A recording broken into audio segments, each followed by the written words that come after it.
Jungle.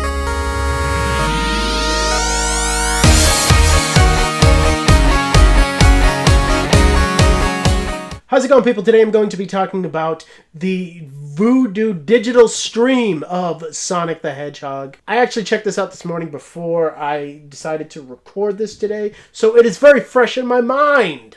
Let's get into the movie first. This movie was just a fun, enjoyable time that I feel like is smarter made than most people realize. This movie isn't groundbreaking. It is definitely one of the best video game movies ever made, but that speaks to how bad some of them actually are. But everything here is just fun and light, cheery. I laughed quite a bit. Jim Carrey here is the star of the show. This is the old Jim Carrey that everybody misses from the 90s. And he is able to revive himself. And it is quite the thing for this movie. It's pretty damn good as far as him being Dr. Robotnik. And then you get a Sonic the Hedgehog that... Hey, he looks pretty good here compared to, when we first saw the first trailers, and he's just a fun character. They don't want this movie to feel too heavy. It's very light, and they never get too into the plot of this movie to forget about not telling a joke or two and keeping things that light and keeping things moving. This movie is very short. It is brief. It is under an hour and 40 minutes. That is actually smart for a video game movie and for a Sonic the Hedgehog movie. Nobody wants to see a 2-hour Sonic movie. And you know what? I feel like some other studios and people would have made a 2-hour movie that kind of dragged. This one does not really. Just keeps things moving. James Marsden is great in it. It's just a real fun time. I give it an 8 out of 10. And getting into the video quality here, this movie was actually given supposedly a 4K digital intermediate. I'll get into it. I don't know if they are going to change that information once it comes out on Blu-ray and 4K next month. We'll get into it. I sometimes they do that, and they might do it here. But Dolby Vision support is on at least VUDU, where I checked this out. This movie doesn't look like it has a 4K digital intermediate, at least to me. It felt, out of all of the digital streams that I've been doing for you guys lately, Bloodshot and Birds of Prey, this is the softest. Specifically in Sonic, I feel like at times he comes across very soft, and unfortunately it separates him from like James Marsden, where he is a lot more crisp and defined.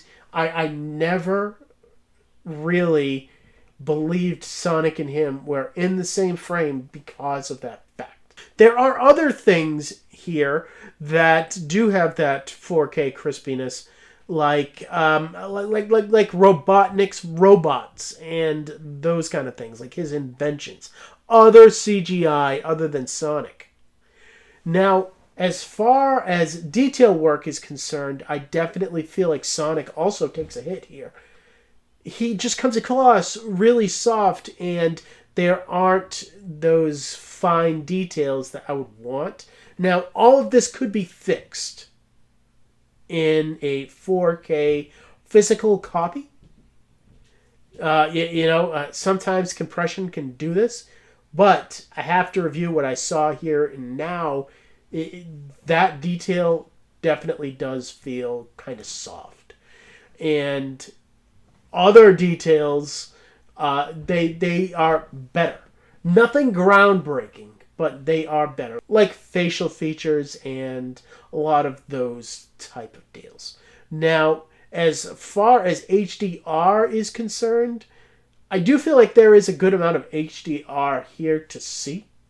And I definitely feel like the color palette is very vibrant and it definitely pops. But I expected it to pop just a little more. And this was one that I was actually really looking forward to because of the fact that this movie is actually so colorful. You could just see it in the theatrical trailer.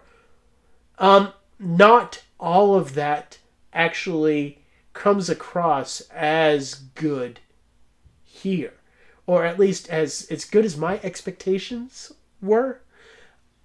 I'm going to give this a 7 out of 10 and just say that I hope that the 4K is going to be a little better. Now, what is better is this Dolby Atmos mix. It is very, very alive, and it is a little bit more of what I wanted here. Every speaker but the height speakers are being used pretty damn constantly, and it adds to immersion.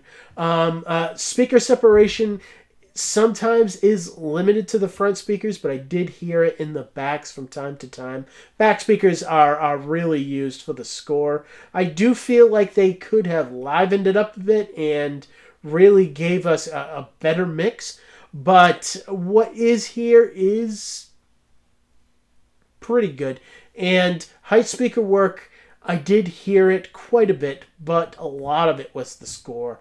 Sometimes when Robotnik's drones were flying overhead, you could hear them above you, but other than that, it is limited to the score. I'm going to give this an 8 out of 10. It has its issues, but it definitely has its strong points too. It is fun. And as for my last looks here, I would just say that Sonic is a fun movie through and through. It never overstays its welcome, and it is just a great time. And it's light, it's airy, and it just, you know, a lot of movies just try to tackle such like weighty issues or just feel like they are on these missions to just feel so much more important than how they are. This movie does not concern itself with that, and I enjoy it for that. It's just a light movie that you can just put on, watch, forget about, and go on with your day, and that's what it's good for. And as for final scores go, you're going to have to check out the physical copy when I review it. There are no special features here on this digital release, so we'll just wait for that, and then I will give final grades. But right now, I gave this a 7 out of 10 as far as video quality goes, and a 8 out of 10 for audio. Let's just hope those both get stepped up for the physical copy. And coming up next on the channel, I do have to review Bad Boys for Life, and I actually have to see it tonight. I'm going to be watching it on VUDU, and then I will be doing a video review for that as well. I'm going to be recording that tomorrow. And as always, thank you for watching my videos. You guys are awesome. I don't even say it because you all know it, and I will see all of you next time. Audio Jungle.